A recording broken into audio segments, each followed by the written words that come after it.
Welcome to a Foxy Tech Tips tutorial on enabling the option to end task on Windows 11. If you find this tutorial helpful, please consider subscribing to my channel and liking the video.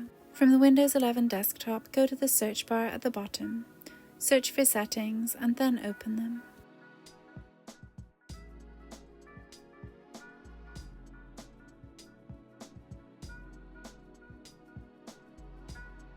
In Settings, select System from the left sidebar.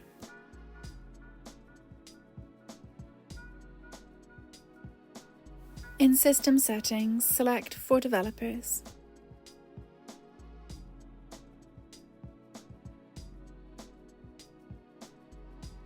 Make sure Developer Mode is turned on. Now you can enable the option to end task in the taskbar by right-clicking. And that draws an end to this tutorial.